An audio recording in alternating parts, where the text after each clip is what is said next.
There's Jay. Hey. How's your health, Javeria? It's better, but it's taken. It's I find myself to be way more less productive. What's I up, don't Steve? find myself to be the same Hi. way. Hello. Takes a while to recover, so just be careful. Yeah. Mm-hmm.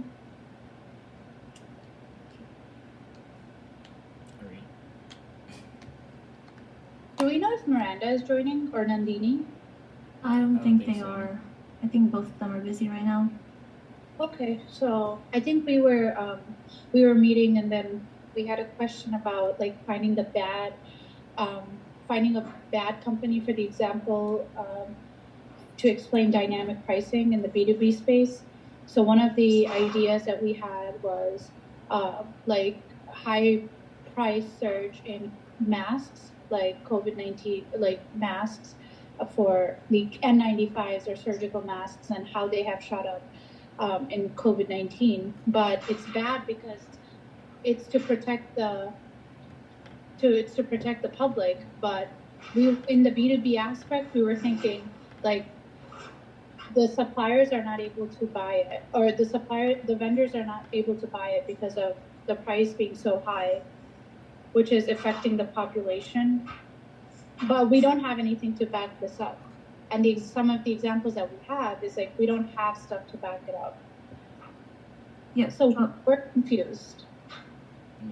We had more examples as well. We had like, let's say the fruit supply bought by restaurants or other businesses when it's out of season. So like for strawberries and things like that, like the demand is higher, so the price would change based on that. We also were thinking about the airline tickets, like purchased through websites, then let's say Uber. But I feel like it's sort of like with YouTube, where we would need to specify that the Uber drivers would be the business. And then, so like depending on the time and the weather conditions, like the price always fluctuates for rides. And Yeah. what else? Mm-hmm. Well, let's look at the reality. From the business, from the customer standpoint, a lot of times dynamic pricing is not a good thing, particularly if it's on the if it's not advantageous for them, right? So so what you have to look at, and something I think Zephyr you mentioned in the chat, is you just have to look at the customers or the positioning standpoint and own it. So look at a situation where there is dynamic pricing, and maybe set up the scenario where the customer is pushing back on it.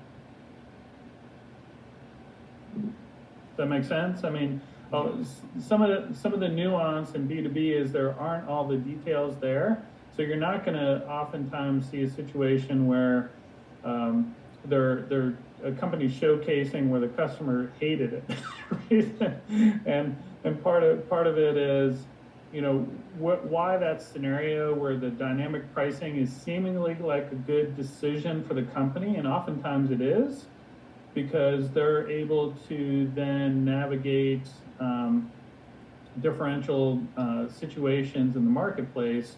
But how might that affect their positioning, or how might that affect the customer segment itself, in that you can say, this could be a bad decision for them, meaning the company, the B2B company, right? Yeah. Mm-hmm.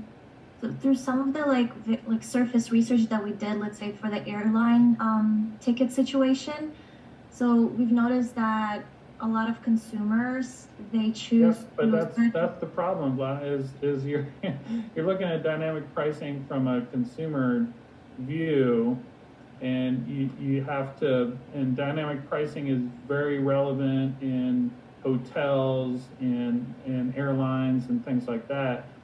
But that's more about individuals. You have to look at what's a potential situation where it's going to impact a business, right?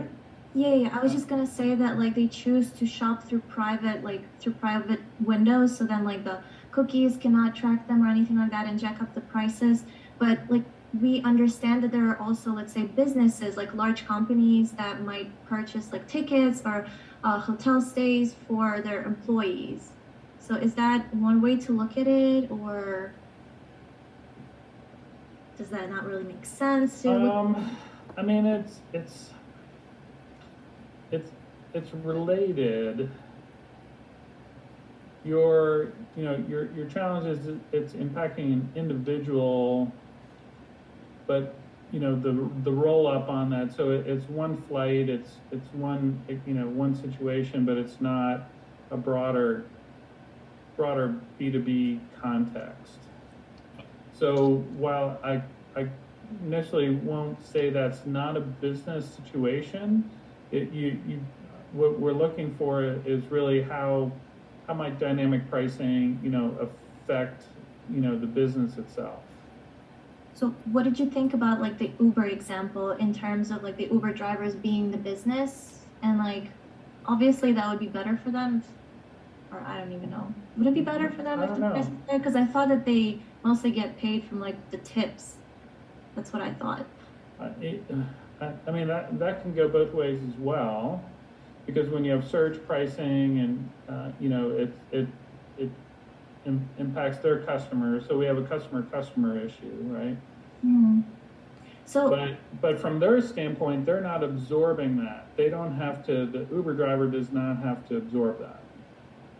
and can we like evaluate the situation for either like a good or a bad example in terms of like how like the end consumer might also be affected through whatever the business to business situation was? Like let's say I guess like the fruit supply bought by restaurants, like it's gonna make like the dish price probably higher, so it's gonna also affect the consumer and like tie it back to like the business. Maybe they're gonna lose that. Well, certainly yes, because you have the B2B to C, but what you have to plead your case that the business then is going to somehow push back, and that's going to alter the triangle. Mhm. Because businesses today, I mean, the reality is they're all pushing on costs. Look at, and I know it's Procter and Gamble's a consumer standpoint, but everything gets transferred. So from a pricing standpoint, dynamic pricing can be sometimes can be good, sometimes can be bad. You have to just make the case, and as Zephyr mentioned, you're more likely looking at maybe the decision of the company to do dynamic pricing and how that might negatively affect their positioning, or how the segment responds to it, the perception of the segment. Mhm. So what was your good example? Maybe let's back up a minute. What was your good example? Well, initially we thought that the airline tickets or hotels or Uber or the fruit supply would be good examples. Yeah. But we don't have enough research to back that up. We just like would make assumptions and just based on whatever we found while looking through dynamic pricing B2B examples. Yeah, but again, I think from class, Zephyr mentioned, and Zephyr weigh in here, but I think you mentioned we're fine with assumptions. So if you come in and it's theory of the mind here, so some of the things you have to basically set up for the triangle, but if you're setting up the assumption in a certain way that it makes sense, and it's a logical business scenario, then that's okay. Mhm. You just have to own So it. it's okay for us to like talk about, let's say, masks being high price and hospitals, for example, not being able to buy them because of the high price, but we don't have anything to back us up on. So is that fine to explain in our own words? So you could, if you want to, what you could say is that, look, the examples we're going to use are masks. And so if you imagine a typical mask supplier, let's say you find a mask supplier that is fairly reputable, right? Not just like somebody that sprung up overnight just to take advantage of this, but somebody who like the 3M or something like that that supplies masks, and I'm giving you an example. This may not, don't use this example, right? So I'm giving you an example of how this might work. So 3M sells masks, and it has long-standing relationships with hospitals. We actually thought about 3M. Okay, so you want me to change the example then? All right, so I basically buy, there's a company called Georgia Pacific. Georgia Pacific sells paper, like tons of paper, all your printing paper and photocopying paper and all that stuff. And Georgia Pacific has long-term contracts with, let's say DePaul University, and it has with so all the big places like the Office Depot and Kinko's exist still, FedEx Kinko's and places like that do massive copying. And what ends up happening is that there's a tremendous shortage of paper for some reason, like there's a supply chain mix-up or whatever. And what ends up happening is that Georgia Pacific realizes that it can't source paper as well. It is running out of its own inventory, but it has a contract to deliver it to Kinko's that we have to deliver, right? But what it ends up doing is that it essentially changes the contract to make it dynamic pricing oriented, such that it can cover its own costs. And it tells Kinko's that, look, my supply costs have gone up, so I'm going to charge you more. But so in the short term, it may be okay because they're covering their costs. But long term, what is the impact on how Kinko's perceives Georgia Pacific? So before this, Georgia Pacific was perceived as a very trusted supplier, almost like a customer intimacy position. I can trust you, you'll customize to me, you'll take care of me. And now suddenly you turned out to be this backstabbing business that basically, that's how my perception is, even though you've given me a very logical reason that I need to do dynamic pricing because my costs have gone up, but that's not fair. We have a contract and you should have accounted for that in your contract. I've changed my opinion of you. So is that an effective example of dynamic pricing or an ineffective example of dynamic pricing? Ineffective. So the company did a correct decision. They chose dynamic pricing because their supply was hurting. Mm-hmm. But it hurt the position and it hurt the relationship with the segment. And that's why in the long run, that triangle broke apart. Mm-hmm. And that's why it's an ineffective example. So to Rich's point, a company can choose to use dynamic pricing and it could justify it for internal reasons that our costs have gone up. That's why we're increasing your prices. But it hurts how the company is perceived by one of its key customers. And that's why it's ineffective. And you can imagine Georgia Pacific pushing back saying that, okay, so fine, this time you charge me more because your supply costs went up. So now when your supply costs go down, does that mean I pay less? It has changed the relationship completely. Mm-hmm. And that may be ineffective in the long run. Yeah? So could That it makes- work? Oh, sorry. No, it sorry, work I in the understand other that way? makes sense. Yeah. Could it work in like the other way as well, where someone would like try and lower costs to like one up or undercut one of their competitors in a sense? So in theory, Josh, so that could be a great thing for the customer, right? Because I'm trying to undercut.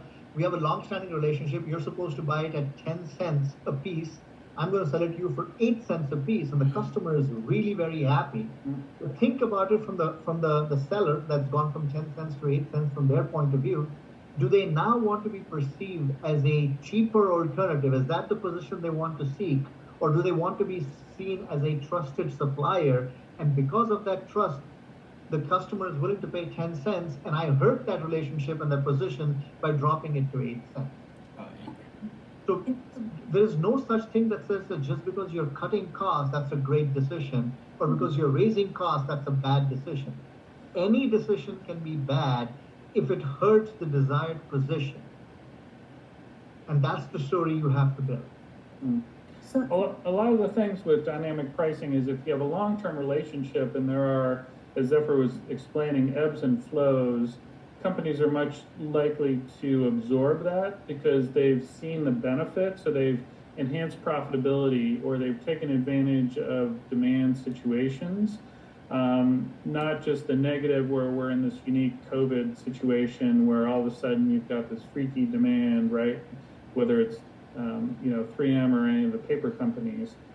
So that's where dynamic pricing is becoming much more tolerated, but at the same time it's got its pros and cons. So in a negative example, as Zephyr was saying, you just have to kind of pitch why your target market or your positioning may be particularly at risk or not in alignment, and just really own that storyline, because it's as much of the situation as it is the decision. So even if like it seems like the company is doing a great thing and it's gonna be like it's a good decision, like we can assume that in the future, like it might turn out to be a bad decision for them. Like Well, if you adopt dynamic pricing, you have to take the dynamic nature of it by decision, right? And part of that is as we as consumers do, which is dynamic pricing allows us access to these super cheap flights, in as much as we know that if we have to go somewhere and everybody's flying, Christmas, over Christmas, we're going to have to pay a premium. The big thing from a B2B standpoint is how is the customer segment responding to that? How is that affecting your positioning? And that is some of the nuance in the broader things, because it's not just a few people, it's about an entity that's responding to your decision. So I have a question, like let's say if we are looking at the airline ticket example, so when the prices on like let's say Expedia is changing, is it because Expedia is choosing to do so, or is it because it's the airline that's choosing to do so? It's most likely the airline supply of tickets that's changing. But Expedia is also adding its own little sauce to it and figuring out that you're desperately searching for this, so they can have little room to drive up the price. So it's a combination of airline supply and Expedia looking at the algorithm and saying, Vlada is really desperate to go to this city, so I can charge her a little bit more. So it's a combination there. Mm-hmm. So the thing is, let's talk, since you keep talking about the airline example. So imagine there's an airline that is trying to build a position of being a safe, trusted, punctual airline. That's the position I'm trying to get. Mm-hmm. And somebody in that airline, a marketing strategist or a marketing manager in that particular airline says, you know what, we have this opportunity with dynamic pricing. We can, we see Vlada and Josh and Jay are really trying to fly to Miami. And we can really jack up the price on them because they really want it. And some short-term thinker would say, let's do it. Let's go basically raise the price of the three of them. Now you have to think about it from the perspective of, this one time you got gouged, but what that has done is that has changed the nature of how you perceive this particular airline. Now you're no longer perceiving them as safe, punctual, and trustworthy. You're perceiving them as a cost base. Like, I have to really now watch out for the price when I buy, because this one decision of dynamic pricing has changed the perception of that airline. So in the short term, the airline made money. In the longer term, Vlada, Josh, and Jay will never see that, or will refuse to see that airline as a safe, trusted, punctual partner. Okay. So does the decision to include or decision to price dynamically, does it hurt the position with the segment, or does it help the position with the segment? That's the entire story, and however you want to tell it. Yeah? Okay. That makes sense. We were also going back to that supply of whatever it was, like masks or paper. We were thinking of it an example of the corn. So the corn supplier is meeting with the business, and for whatever reason, the business, let's say it's a restaurant or whatever, they really, really, really need that corn right now. So then they're like, okay, well, I'm gonna give all of that corn to you, and I'm gonna make you pay 6 times more of that. But what if they already have sort of like a limited supply of corn, so that it's going to affect their other purchasers, like other businesses that are buying from them, because they're not going to be able to get their corn on time or things like that. So it's going to not just affect that one person who's going to be like, oh wow, they really like screwed me over here, you know, Yeah. just because I really needed it. And then it's not just going to be that business, but also the other businesses who are going to be like, well, I'm not going to get my corn on time, they're not trustworthy, blah blah blah. The flip side of Vlada is, you know, it also gets into, you know, your relationship with the company, because as a customer, for instance, when you look at 3M, and I know this firsthand, is when they got into a supply challenge with their PPE, they had to then determine, it was less about, it was kind of a given that they had to increase prices, but also was a matter of who are they going to serve, right? So dynamic pricing also becomes part of a broader conversation, and that's why some of the challenges I think you all are thinking through, which is huge, is you're looking at one part of the decision, and it's often not just about a dynamic pricing, because that can benefit or be a negative to companies over time. The question is, what are the other elements of that relationship that you have that you may or may not affect your broader thinking about the triangle?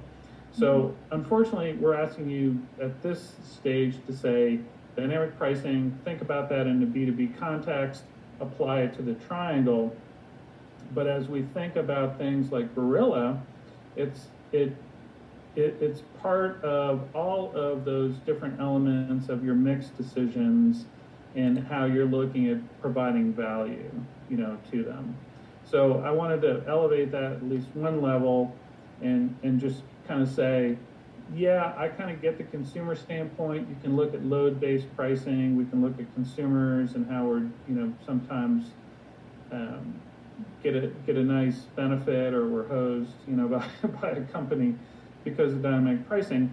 But the standpoint is, if a company has really good data and really good connection to the marketplace, then it's actually, over time, it's not a bad thing. It's a matter of how that mixes into the other value that you're offering to them. Okay, does that make sense? Yeah. So, like, again, back to Zephyr's point, just kind of own how, you know, at least in the short run, a dynamic pricing decision might oftentimes disrupt or anger, you know, a target market, or alter the original intended position, and then just speak to that story. And we're believers. That's the hard thing. Sounds good, thank you. I also had like one question. When we were just trying to research the dynamic pricing definition and whatnot, we saw that there are like 6 types of dynamic pricing, like segment pricing, time-based pricing, bulk pricing, or something like that. Is that something that we're gonna have to talk to the class about, like explain to them, or? Well, I think in a B2B standpoint, yes, because you at least maybe use them as a few examples of how you would draw context, because in dynamic pricing for businesses, remember that instead of looking at a broader base of consumers or even a consumer segment, you're sometimes talking about maybe 15 customers in this segment, 10 customers in this segment, and you sometimes have to, you know, add some additional nuance in terms of how you're looking at it. You may want to mention that, and again, you have time constraints, right? Mm-hmm. So you could list them and then decide whether you want to go, how much depth you want. So it's useful to know the types of dynamic pricing, but you can't just introduce it and leave us hanging. You have to then explain them. And will that help or hurt the broader message you want to give, right? So it's all a matter of balancing it in the time limit that you have. If you can do it, it'll be great. If not, then maybe make some decisions. Yeah. Yeah. I will tell you, team, the hardest thing as a marketer a lot of times is setting that this is what the price is. And so the capability and the conversation with your customers to have dynamic pricing based upon demand and other factors does open up an interesting conversation both on the company side as well as the customer side in terms of trying to maximize your margin and some of the reality that goes on with supply and demand over time. And it's becoming an increasingly, I say, accepted opportunity as long as you can prove to your customers that you have sound foundation, good data, good perspective to be able to leverage that either way, right? Because it will ebb and flow. I have a question. So I was taking notes, and what I got was, with the dynamic pricing comes a lot like, I would say minute things that are not in the definition, which are like the overtime effects or the long-term relationships, as well as the supply and demand model, including the customer pushbacks. So is that okay to include in our examples that we use? Maybe a little bit more context, because are you talking about how you define it to the class or how it's in the context of your example? Should we like talk about the long-term relationships that get affected with dynamic pricing? Should we talk about how customers can push back with dynamic pricing in our examples? Well, I think you have to frame it relative to the company and the context of just your example. Okay. Because I think honestly, yes, if you have a long-term relationship with them, then there's a general buy-in to that pricing decision that you're making, but it's also then that's not your only layer of your relationship. So again, the harder thing maybe here is just you have to look at relative to a single decision. So if I was a B2B and we had, say, a fairly new relationship, and you were applying a traditional dynamic example and the market turns sour and you have to raise prices on me, that's not going to be a good thing. I'm going to have to either take that to my customer or I'm going to have to eat it. So that then is going to affect the triangle. Because the pricing decision does not necessarily align with how we were either originally positioned or how the customer segment perceives us. And those things you just need to be very clear and concise about in your conversation with the class. So I think, Javeria, you can bring those in the context of your example. So those are some of the assumptions you make, that maybe there was a long-standing relationship and making this decision strengthened that relationship or hurt that relationship, and that's why this is effective or ineffective, right? You can make those assumptions in your story.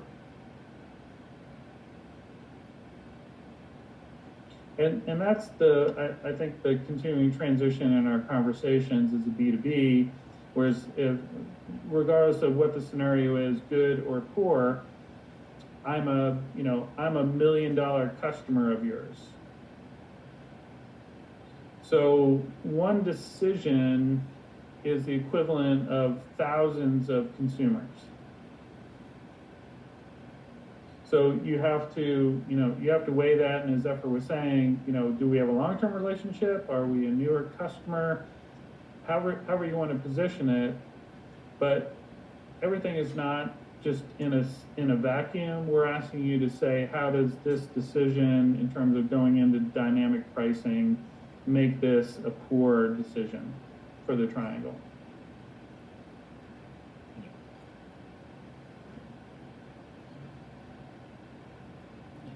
This is not easy, people. You're starting to realize this, right? Every group is struggling with their particular concept.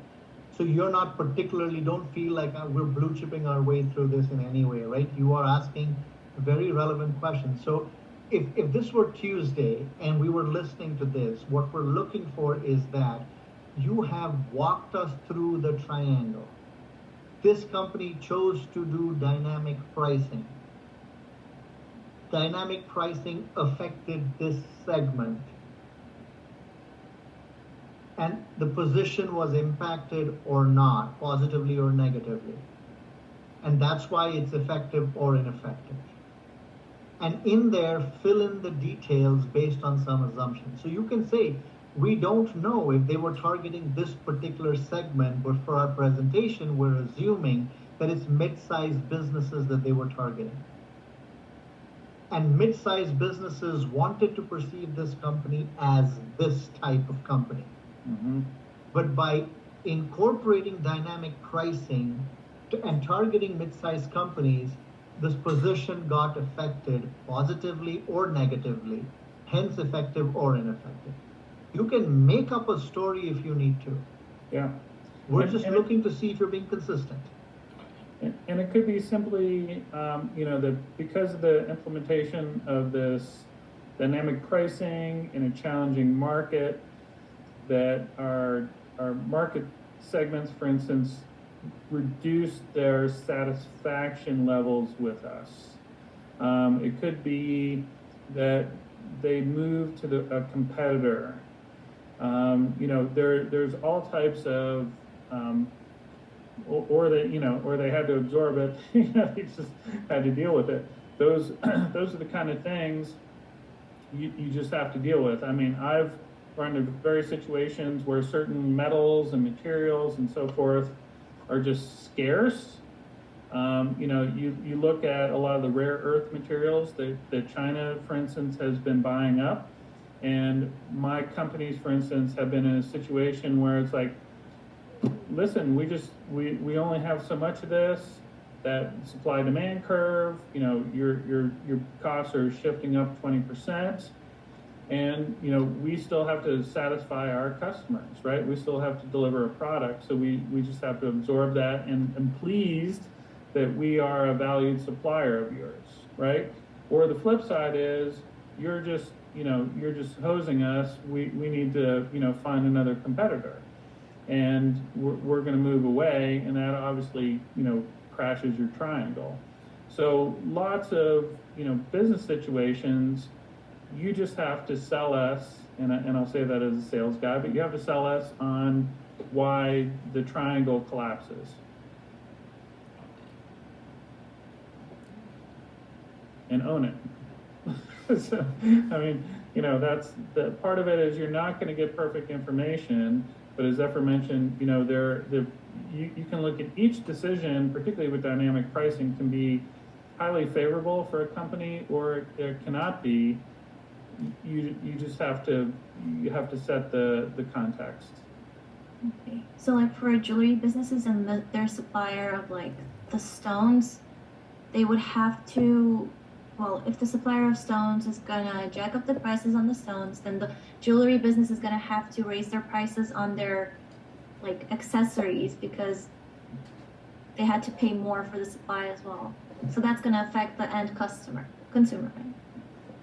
Maybe. I mean, that's or they can absorb it, right? So they take less profit because they feel that their customers will not, they have to then look at their target market and say, how are they going to respond to this?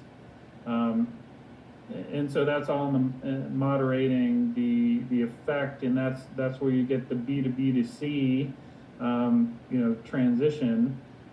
But ultimately, you only care about that business buyer in terms of how they are going to react to the decision. Vlada, just a note of caution. So, what I'm sensing from this conversation with all of you is that now I think your group is coming to the conclusion that, okay, a company implements dynamic pricing, and if the prices rise because of the demand supply curve, that will negatively impact the triangle. Right? So that's not the conclusion from this. The conclusion from this is a decision. So Vlada, let's look at the relationship between you and me as your professor. All right. So I have said you can approach me anytime. If you have any concerns, talk to me. So you have one impression of me right now that, or Rich, you can approach us at any time and talk to us. And suddenly we basically say that you can only approach us Monday from 4 to 5. We have a strict office hour, right? So that is the equivalent of some level of changing the relationship with you. That's going to change your perception of us, where suddenly we were very approachable, very accessible. Now we're just like any other professor, basically. There's office hours and we can only meet in the office hours. So we implemented a strategic decision of office hours. That has changed your perception of us. Is that a good thing or a bad thing? Mm-hmm.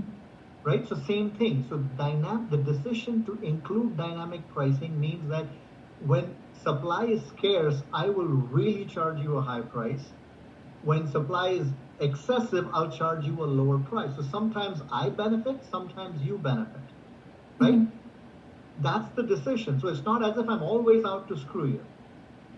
But if the previous relationship was, we have a long-term contract with fixed prices, that for the next 2 years, this is the price I'm going to charge you, and suddenly I say, no.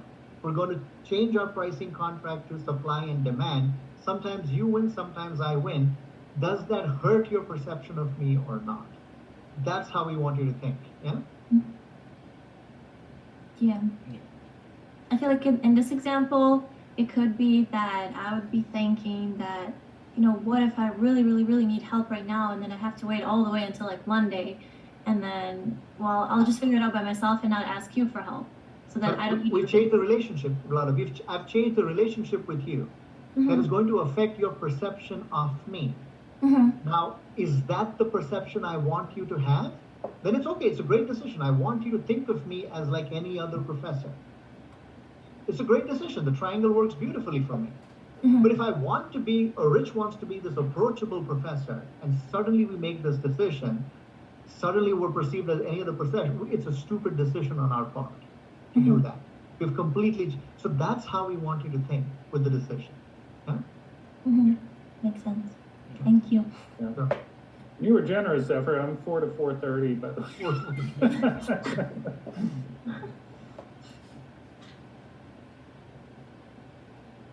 I don't know, Yes? Josh, do you have any more questions?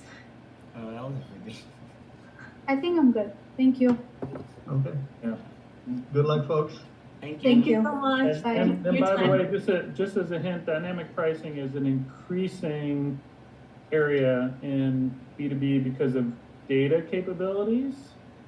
So it's like Zephyr said, it can be good and bad, but it's just a new reality. So I'm excited for your examples. So.